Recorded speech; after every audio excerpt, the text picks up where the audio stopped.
Jim Matson is with us today, the board president of Third Mutual. Yesterday, they had their regular monthly meeting for January, and it ran 3 hours. We will be replaying that for you on Thursday at 1:30. Nice to have you here today. Thank you. Nice being here. And I think a couple of the big topics, as I said to you earlier, the meeting went pretty smoothly. And a couple big things I know you wanted to talk about today.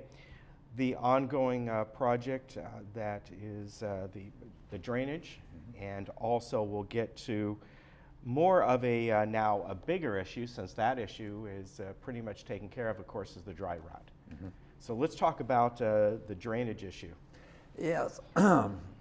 In 2 weeks, the bridge that's being constructed over there will be all finished, and the people from those 3-story buildings, 2390 through 2396, will be able to drive back and forth real nicely. And so that, which is a major accomplishment there. And according to the contractor, the whole activity should be over around the end of next month. But Great. With this 2-week milestone coming up, essentially the major work is all done. And so it's now a matter of putting in the landscape and putting trees, hydro seeding some of those slopes, and putting down a matting there on the drain slopes, and then soil on that and hydro seeding that. And so things are wrapping up there really nice. I'm real pleased to see. It's taken a long time, and one of the things is these rains. We get these periodic rains, and it's just enough to slow things down for 2 or 3 days each time. Yeah. So. Now this has been ongoing. How long has this project been going on now? It's quite a long time. Yeah, it started in it's over 2 years now. Yeah, and obviously, and I know you've talked about this before, and the people who came on before you, this is to mitigate the flooding that could and did happen in the carports underneath. Right. That was really significant. And the water comes down from Aliso Viejo, across El Toro, Moulton and El Toro, and down from Gate 14. All that water drains down, and it turns out down here at Ridge Route, where the water goes through, there's a 7-foot by 7-foot opening underneath Ridge Route that goes all the way through to that big pond on the other side. And all that's the low spot in this whole area. So all of this water ends up there, and it gets there by going through the golf course, and that's why. And then the some of the water got into the 2304 area, the lowest part over there, and flooded those basements and a lot of cars. Yeah, so that cannot happen anymore based on what's been put in. That's great. It's been a long project, but one of those projects that needed to be done, and the next big project, so to speak, really of a lot of concern that we've heard about is, of course, the dry rot issue. Yes, we in a probably, I suspect, in about a month, we will have inspected all the other potential dry rot buildings, and so we'll have a real good feel on the significance or the amount of repairs required. And we're expecting, right now it looks like $1 million plus, and that's a lot of money. So we've been looking at all of our programs to see where we can kind of ease up on certain things and move money into that in case there is a large demand for money for repairing all those. Those buildings some of them have been inspected in the past, and the dry rot wasn't considered that significant, so the previous board just kind of let it go, and I can understand that. Because one thing is that the copper pipe epoxy program was about a 6-year or so program, and that took millions of dollars. And I think we ended up doing that on about 40 or so of our 3-story buildings, which is really significant. And so a lot of money was being directed in that, so some of the other areas had to be, kind of, Right. take some money from that, just like what we're doing now to take care of the dry rot problem, anticipated dry rot problem. Is this dry rot problem, how much of it do you think is actual structural versus parts of it that need to be replaced, of course, but are not going to be not as significant? How much are we talking about overhead beams and things like that? Yes, people can go up to gate 14 and drive through the area and see some of the construction. Usually you do one at a time, but some of the beams have been replaced, and it's not, we're not close to anything falling down or anything. Yeah. But what that is, an enclosure of the stairway going up to the second and third floors. What's the area where the dry rot is. Okay. And so that's where it is, just on one end of the building, I believe. And so, but anyway, so we're gave that number one priority now, and so that's what we're going after. Okay. At this point, do you have a time frame for that, or are you still discovering? Well, it depends on how many. There could be, I think, up to maybe 10 buildings that we're looking at. And I don't know, I can't remember, Rosemary Dickens, our vice president, the first vice president, is right on top of that. She heads up our M&C committee. And Yeah. So, One of the things that was talked about, and it may not seem significant, but for some people it is, and this has to do with garage doors, in that at one point, following a certain paint scheme, and many of the people who have their own garages, and they've put in the garage doors over the years, well, we know that, I found this out years ago myself, that it can void the warranty if a garage door is painted a different color. Right. I don't know why, but it does.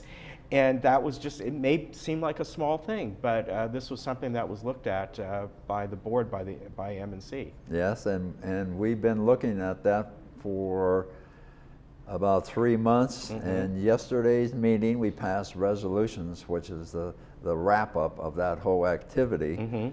And so what we will be doing is allowing people to have these new types of doors, roll-up door, which is what we have at our home, and to keep the original color from the manufacturer, and those doors will not be painted in the future.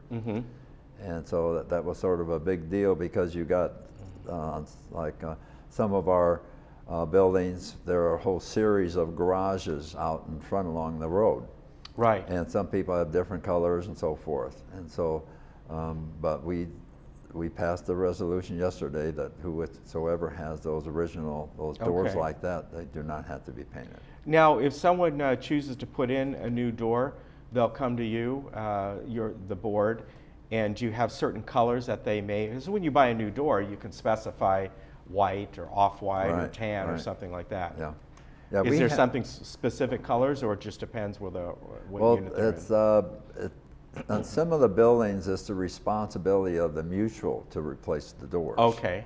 And then others areas like gate 11, then those doors are all, it's private, owner maintained. So definitely, if someone's going to bring in a new door, make sure to check first and see what colors or what color they can have there. Right. Something that's been ongoing, a couple of things when it comes to the Energy Committee, and we know Bert Moldau, although he was not there, he was talking over the phone. He's very passionate about this committee and electric car charging. This is something that it's just really beginning, but it's one of those types of issues that the time has to be given to be well thought out and the right approach, because whatever approach is taken could be something that is in place for many, many years. Yeah. And right now we're doing it on our 3-story buildings, the Garden Villa buildings that have the underground parking. And the thing is, there's only there's the certain circuit breakers control the electricity in that area.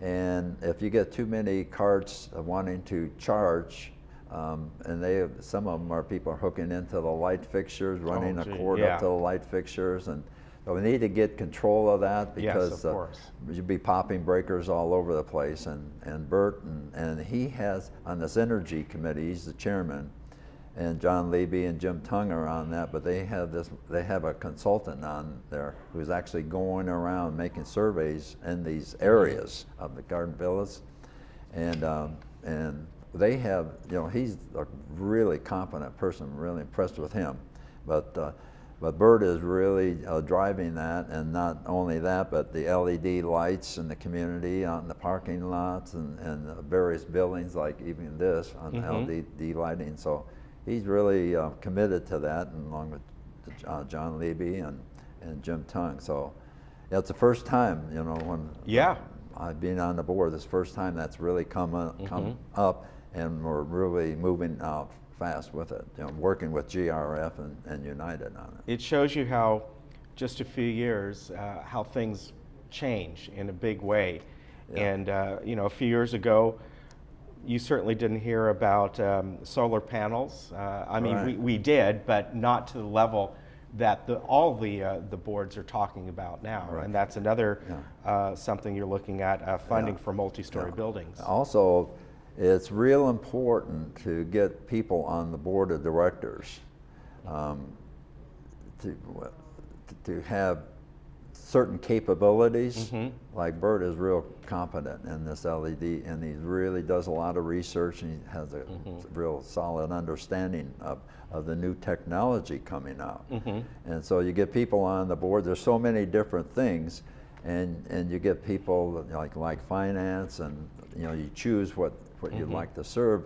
And we have Third has a balanced board, I would say, because we got people covering so many disciplines. It's instead of just everyone in one discipline like M&C, but we have these people spread up around so that can work all these different areas, and it's a wonderful board, great capability. Everyone, that's amazing. Yeah, it seems to be working quite well. And again, I want to mention that we'll replay that meeting for you on Thursday. Is there anything else you'd like to add?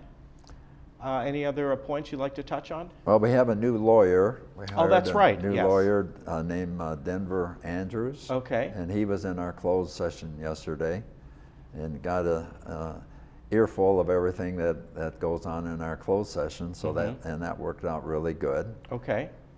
And is he a lawyer that you found? His firm specializes in he has HOAs and things. Yeah, tremendous background in HOAs. So he was and we had a group of 5 people that interviewed a series of lawyers that were involved in the calling program, and the vote along them when we made who do we want in here? It was unanimous for this particular man. Oh, very good. All right, well, thank you very much for stopping by. We appreciate it. And again, there's the information on the meeting. It was 3 hours, and it's going to be replayed on Thursday at 1:30, the next Wednesday at 6 o'clock. Good to see you again. Thank you. All right. What yes, you don't know is the closed session went 5 hours. Oh, did it really? Okay. We walked out around 6 o'clock. Oh, wow. Yeah. All right, just in time for dinner. All right, thank you very much. Okay. We'll be right back. That's a long one.